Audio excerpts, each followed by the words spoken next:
እግዚአብሔር እንደዚህ ብሏል። እግዚአብሔር ክፋትን እፈጥራለሁ ብሏል ይላል። ምን ትላላችሁ? እኔ ክፋትን የምፈጥር አምላክ ነኝ ይላል። እኔ ሰላምን አመጣለሁ ጦርነትን ማመጣው እኔ ነኝ ይላል። ከዚያ መልሶስ ደግሞ ምን ይላል? ደግሞ መልእክተ ያዕቆብ ምዕራፍ 1 ቁጥር 3 ላይ ኢያሜክር እግዚአብሔር በእኩይ ይላል። እግዚአብሔር በክፉ ማንንም አይፈትንም ይላል። እንዴት ያለ ነገር! እግዚአብሔር በክፉ ማንንም አይፈትንም። ኢሳይያስ ላይ ደግሞ እኔ እግዚአብሔር ክፋትን እፈጥራለሁ። አልተጋጨም? ተጋጭቷል። ተጋጭቷል?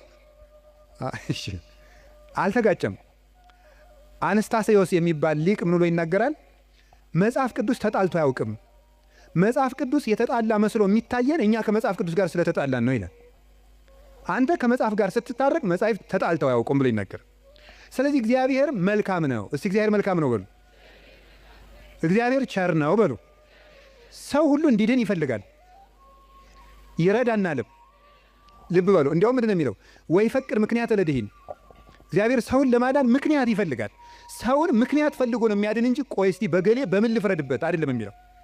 የሚያድን ነገር ከዚህ ሰውዬ ምን ላግኝ፣ እንዲያው ምን አይቼ ልማረው ነው የሚለው እንጂ እግዚአብሔር እንዲያው በገሌ በምን ልፍረድ ይችንም ልመዝግብ አይደለም የሚለው።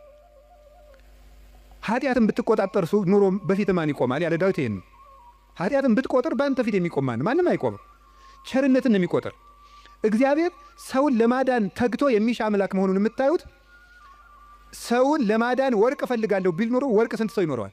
እግዚአብሔር ግን ሰውን ለማዳን እስከ ውሃ ዝቅ ያለ አምላክ ነው።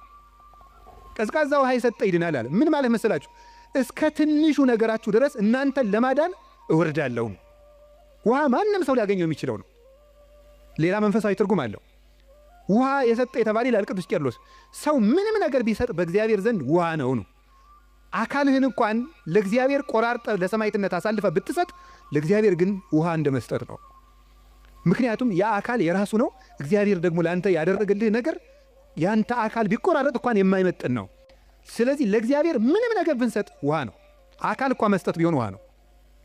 እንደዚያ ከሆነ እግዚአብሔር እንደዚህ ያለ መልካም አምላክ፣ እንዲህ ያለ መልካም አባት ከሆነ ለእኛ የሞት አምላክ አኮ በመላክ ወአኮ በተንባል መልአክ ልኮ አማላጅ ልኮ ሳይታረቀን ራሱ መጥቶ ከታረቀን እስከዚህ ድረስ ሰው የሚወድ አምላክ ከሆነ ለምንድን ነው እግዚአብሔር ክፉ የሚያመጣብን የሚል ጥያቄ ይኖራል።